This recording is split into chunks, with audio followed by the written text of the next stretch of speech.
उसके बाद उस कर्म की जानकारी भी रखनी चाहिए। सिर्फ खाना पूर्ति नहीं हो। दूसरी बात यह है कि अगर कोई सुनना चाहे तो सुन लेंगे, तो कोई बात नहीं। कम शब्दों में बोलता हूँ, ध्यान दीजिए, विशेष करके बच्चे के माता पिता। अथर्ववेद का मंत्र है, अनुव्रतः पितुः पुत्रो मात्रा भवतु सम्मना जाया पत्ते मधुमतीम वाचम वदतु शांति।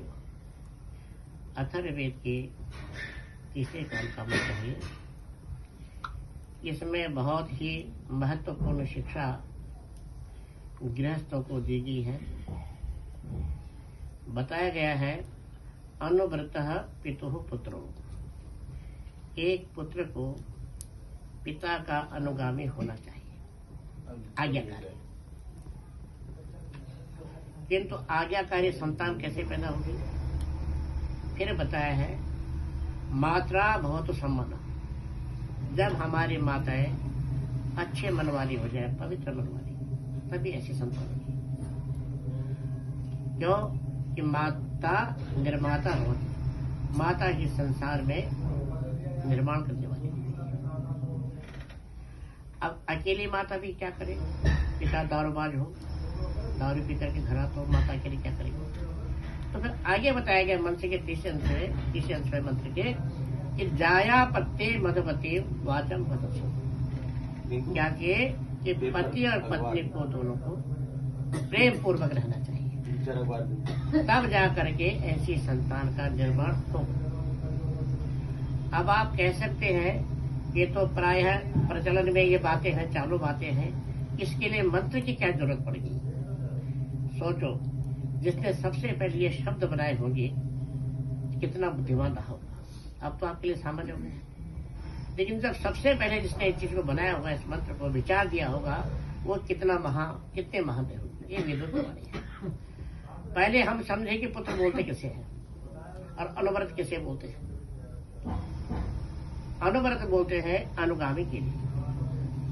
यद्यत आचरित श्रेष्ठ तत्त देवता, जैसे बड़े लोग श्रेष्ठ पुरुष जिस मार्ग से चले हैं, उस मार्ग पर छोटे लोग भी जाते हैं। तो अनुवर्ती होना चाहिए, पिता का अनुवर्ती संतान, आज्ञाकारी होना चाहिए, आज्ञाकारी संतान होना चाहिए। आज श्रवण कुमार की धरती पे वृद्धाश्रम घर खुले हुए हैं। क्या हमारे वर्ष में ऐसा कभी होता था? नहीं।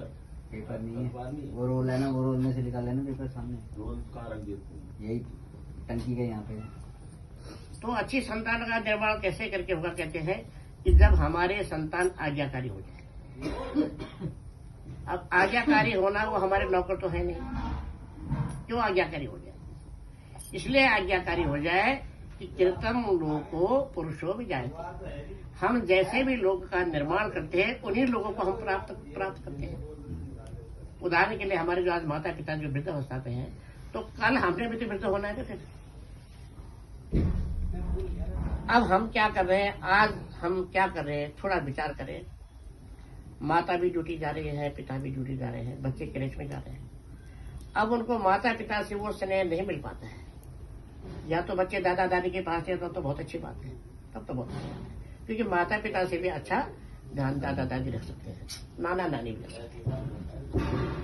किंतु अब जब वो बच्चे जो है, माता भी काम पे गई, पिता भी काम पे गए, बच्चे क्रेच में गए, तो वहां जाकर के उनको वैसा प्रेम थोड़ी मिल सकता है जैसे माता दे सकती है या दादी दे सकती है। तो वो फिर बच्चे क्या है, वो फिर पैसे के तो बन जाते हैं ना। फिर बाद में वो भी सोचते हैं तुमने हमें ऐसे छोड़ा, तो हम भी तुमको बाद में ऐसे छोड़ेंगे। तो अधिकतर शिक्षित लोगों के बच्चे ही, शिक्षित लोगों के माता पिता ही उन घरों में पड़े हुए ओल्ड एज होम में, है कि नहीं?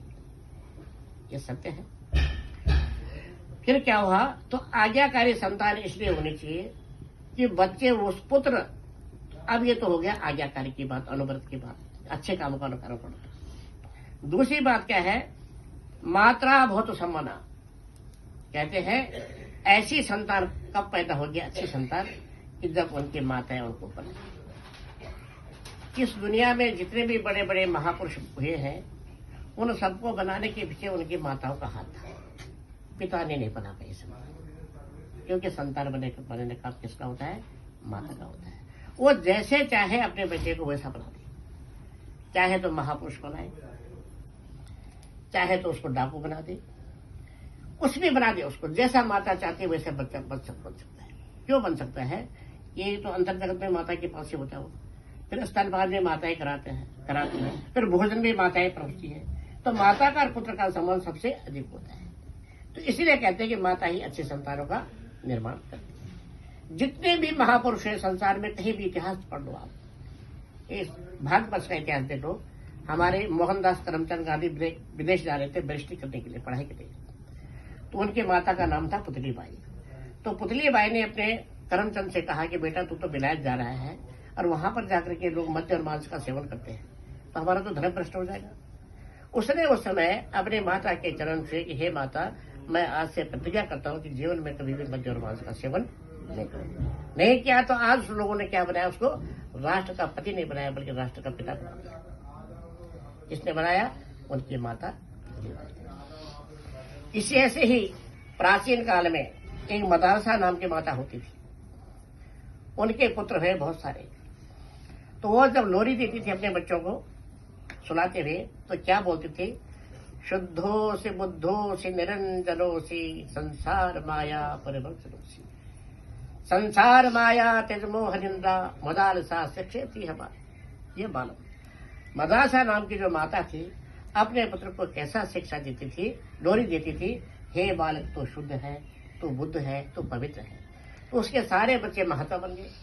अब तो उसके पति ने कहा कि हे रानी, तूने तो सारों को महात्मा ही बना दिया है, संसार कैसे चलेगा? फिर राजनीति की शिक्षा मेरे राज की गद्दी कौन संभालेगा? तो चौथा पुत्र उनका, 8वां पुत्र हुआ अलर्क, उसको फिर उसने राजनीति की शिक्षा दी।